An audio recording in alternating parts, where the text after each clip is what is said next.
गुढीपाडव्याच्या शुभमुहूर्तावर राजेंद्र गावित यांची उमेदवारी जाहीर होण्याची शक्यता आहे. खरं तर राजेंद्र गावित यांच्या उमेदवारीवरनं मोठ्या प्रमाणावर शिवसेना भाजपामध्ये ताणाताणी आहे.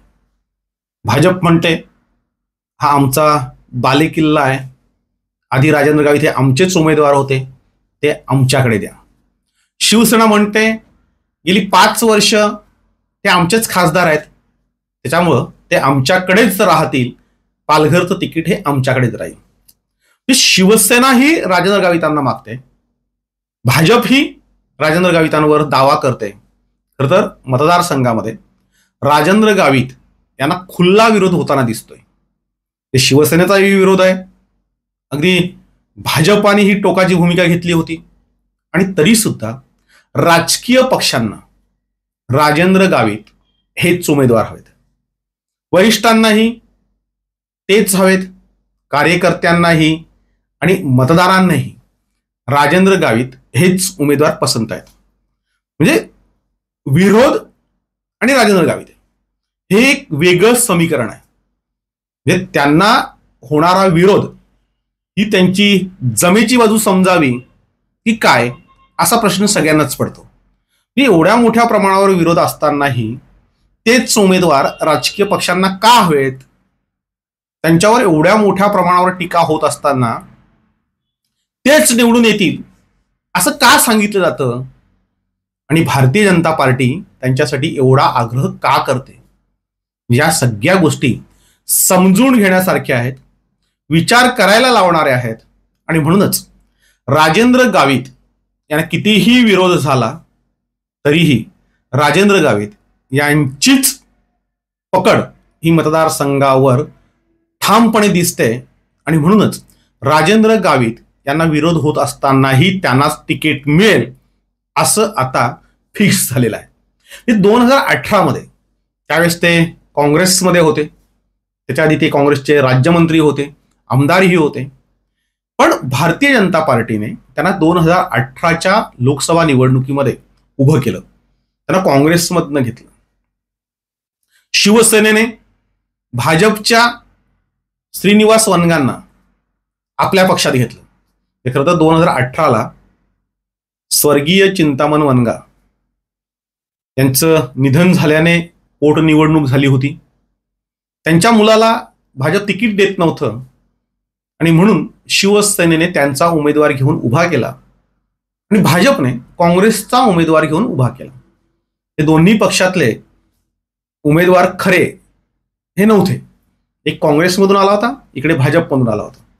शिवसेना आणि भाजप यांची वर्षानुवर्षाची युती त्यावेळेस ती तुटली होती, आणि दोन्ही उमेदवार एकमेकांसमोर उभे राहिले. खरं तर शिवसेना आणि बीजेपी हे दोघांची फाटाफूट झाल्यानंतर तिसऱ्याचा फायदा व्हायला हवा होता. मात्र इथे उलट झालं, भाजपचे राजेंद्र गावित निवडून आले. त्यावेळेस राजेंद्र गावितांना काँग्रेसचा प्रचंड विरोध होता, कारण काँग्रेसमधनं ते इकडे आले होते, शिवसेनेच्या विरोधात लढत होते, त्यामुळे शिवसेनेचाही प्रचंड विरोध होता. त्यावेळेस सांगितलं जात होतं की हे नंदुरबारचं पार्सल आहे, हे नंदुरबारला पाठवा, भूमिपुत्रांना निवडून द्या. मात्र मतदारांनी कुणाचंही ऐकलं नाही. म्हणजे ते बाहेरचे आहेत असं मतदारांना वाटलं नाही, की भूमिपुत्रांना निवडून द्यावं असंही मतदारांनी ठरवलं नाही. खरं तर त्यांच्या विरोधात जे उमेदवार उभे होते ते श्रीनिवास वनगा असतील, बळीराम जाधव असतील, किरण गहळा असतील, दामू शिंगडा असतील, ही सगळी स्थानिक मंडळी. त्या स्थानिक मंडळींना निवडून न देता त्यांच्यावर बाहेरचा उमेदवार म्हणून ठपका बसला होता, त्या राजेंद्र गावितांना मतदारांनी निवडून दिलं. चिंतामण वनगा यांचं निधन झाल्याने सहानुभूतीची लाट होती. त्या सहानुभूतीच्या लाटेवर शिवसेना स्वार झाली होती, त्यांच्या मुलाला उभं केलं होतं, आणि तरीही राजेंद्र गावित यांचा 29,572 मतांनी दणदणीत विजय झाला. आता ही झाली कहाणी 2018ची. त्यावेळेस टोकाचा विरोध त्यांना झाला होता. आता 2019लाही तोच प्रकार घडला. 2019लाही प्रचंड विरोध झाला, पुन्हा त्याच घोषणा, हे नंदुरबारचं पार्सल पाठवा, हे बाहेरचे उमेदवार त्यांना बाहेरच राहू द्या, भूमिपुत्रांना न्याय द्या. मात्र 2019ला राजेंद्र गावितांना जो काही विरोध झाला होता तो विरोध डावळून राजेंद्र गावितांना मतदारांनी 88,883 मतांनी विजयी केलं. त्यावेळेस बळीराम जाधव हे खरं तर भूमिपुत्र, बहुजन विकास आघाडीचे उमेदवार, आधी एकदा खासदार होऊन राहिलेले, तरीही राजेंद्र गावित यांनी शिवसेनेतून निवडणूक लढवली आणि ते विजयी झाले. 2018 ते भाजपमधून लढले म्हणून सैनिक त्यांना शिव्या घालत होते, शिवसेना त्याच्यावर टीका करत होती. त्याच शिवसेनेने राजेंद्र गावितांना घेतलं, उभं केलं, त्यांचा प्रचार केला आणि त्यांना निवडून आणलं. ते काँग्रेसमध्ये होते तेव्हा भाजप त्यांच्यावर टीका करायची, भाजपने त्यांना घेतल्यानंतर काँग्रेस त्यांच्यावर टीका करायला लागली. आता शिवसेनेने घेतल्यानंतर विरोधक त्यांच्यावर टीका करायला लागले. म्हणजे टीका किंवा विरोध हा राजेंद्र गावितांच्या पाचवीलाच पुजलेला आहे.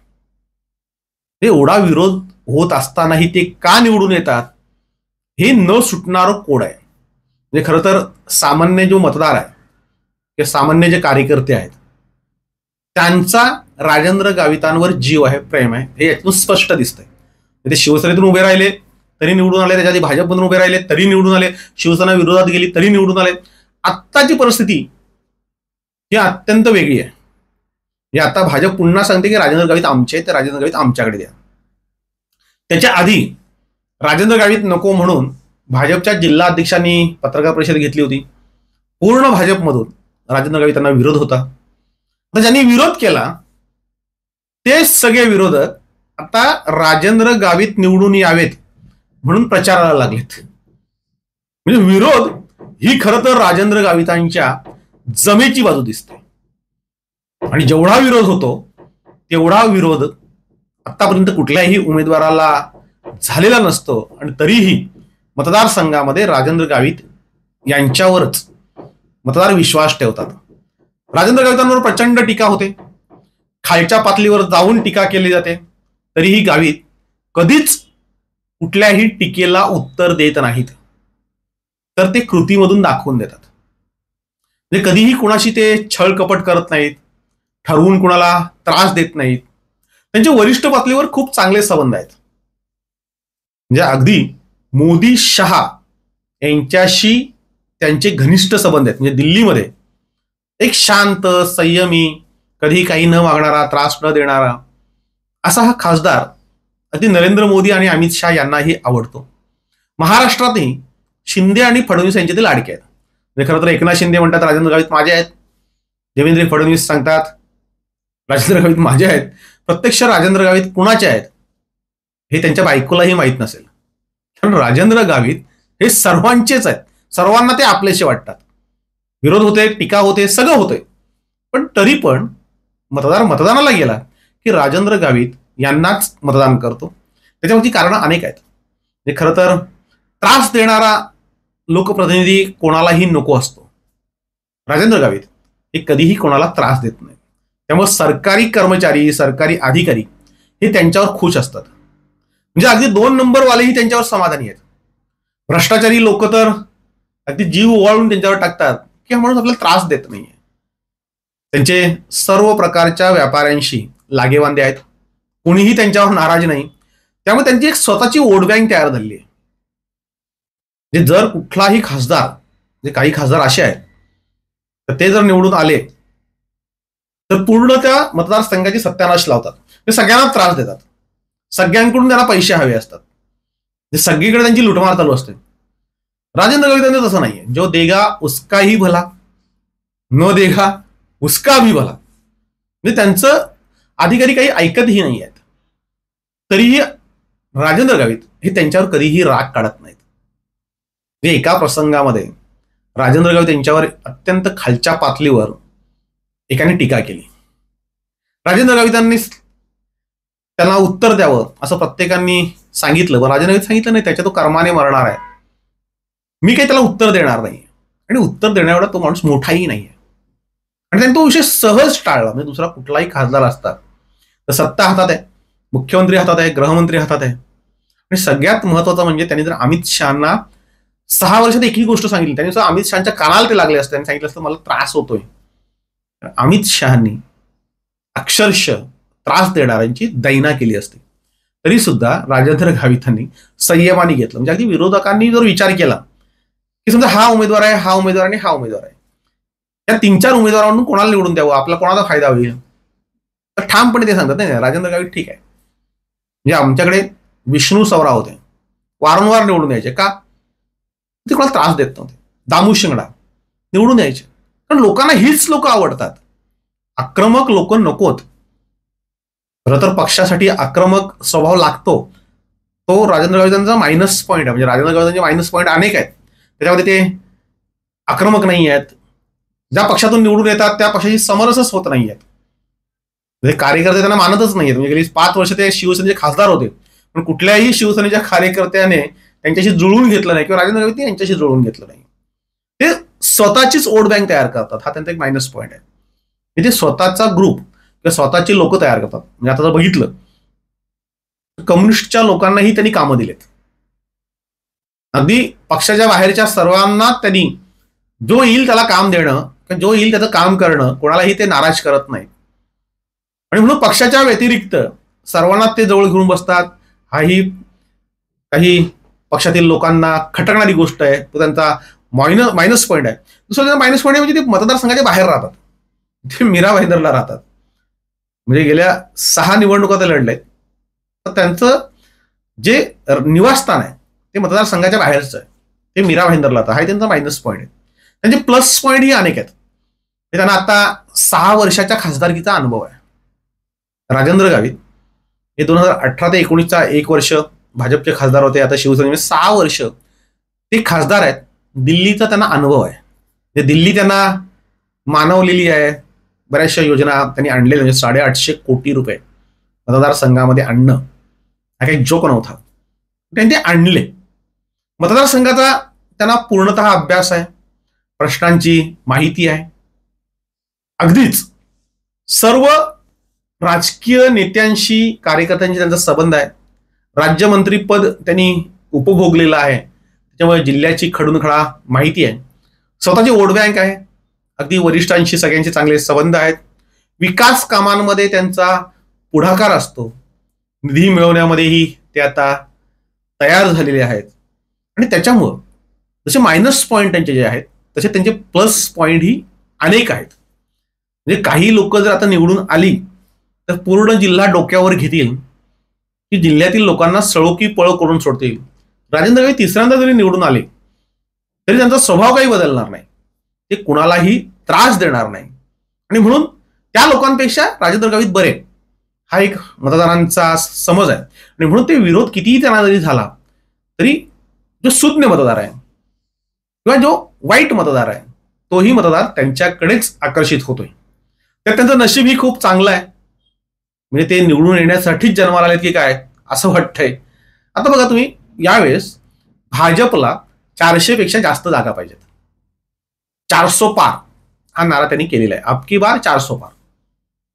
पुढचा त्यांचा नारा आहे की आता मोदी सरकार, तर 3ऱ्यांदा नरेंद्र मोदी हे पंतप्रधान पदावर बसतील याची खात्री आता सगळ्यांना वाटायला लागले. ज्या पद्धतीने महाविकास आघाडी वर्तन त्यांचं करतंय, की ज्या पद्धतीने फाटाफूट सुरू आहे, ते सगळं बघितलं. म्हणजे पालघरमध्येही आता काँग्रेस बंडखोरी करते असं कालच प्रफुल्ल पष्टे, पराग पष्टे ही जी सगळी मंडळी आहे यांनी सांगितलं की नाही आम्ही आता उमेदवार उभा करणार आहोत. त्यांनी जो उमेदवार उभा केला तो महाविकास आघाडीमध्ये फूट आहे.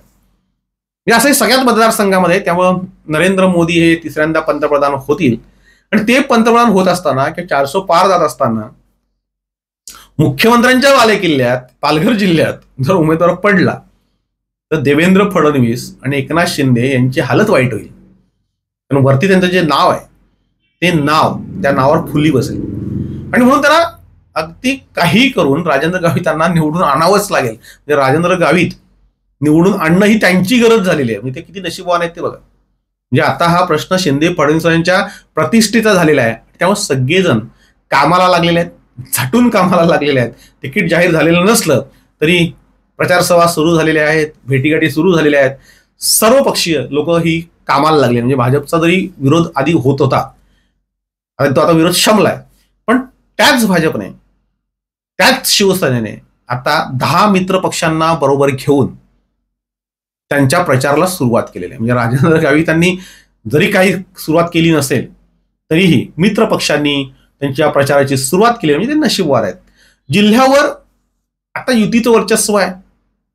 ते स्वतः खासदार आहेत, एक आमदार आहे, जिल्हा परिषद ताब्यात आहे, शिवसेना भाजपची चांगली रचना आहे, बांधणी आहे, बूथ बांधणी आहे, जिल्हा परिषद अध्यक्ष आहेत, ग्रामपंचायत सदस्य आहेत, नगरपालिका आहेत. सगळ्या गोष्टी अशा अनुकूल त्यांना आहेत. आणि लढत जर समोरासमोर झाली तर काहीसा फटका बसेल असं वाटत होतं. मात्र आता लढत तिरंगी होते. म्हणजे बहुजन विकास आघाडी ही लढते.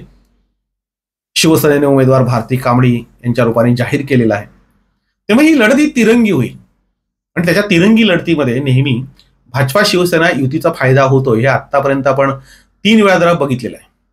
ह्या जर सगळ्या गोष्टी बघितल्या तर राजेंद्र गावित यांचं नशीब हे चांगलं आहे.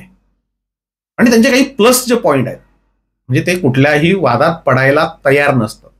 सगळ्यांना सांभाळून घेतात, कोणाला त्रास देत नाही, छळकपट नाही, कोणाच्या विरोधात पत्रव्यवहार नाही, तक्रार नाही. त्यांची खासदारकी भली आणि ते भले. आणि त्याच्यामुळं मतदार हे त्यांच्यावर खुश राहतात, त्यांना मतदान करतात. यावेळेस ते भाजपमधून उभे राहोत, शिवसेनेतून उभे राहोत, कारण दोन्ही लोक मागतायत त्यांना. कुठूनही जरी ते उभे राहिले तरी त्यांना निवडून आणण्यासाठी मोदी आणि शहा यांची प्रतिष्ठा ही पणाला लागेल. आणि त्यांच्या प्रतिष्ठेबरोबरच शिंदे फडणवीस हेही कामाला लागतील. म्हणजे राजेंद्र गावित ही एक आता जादूप्रमाणे चालतात. एखादी जादू घडावी तसं नशीब त्यांचं घडतंय. अचानक सगळं पलटी पडतं. म्हणजे काल परवाने सगळे सांगितलं की यांना तिकीट देऊ नका, आज सगळे सांगताय त्यांना निवडून आणा. हा जो सगळा जो प्रकार आहे तो बघितला तर राजेंद्र गावित यांना होणारा विरोध हीच राजेंद्र गावित यांच्या जमेची बाजू आहे.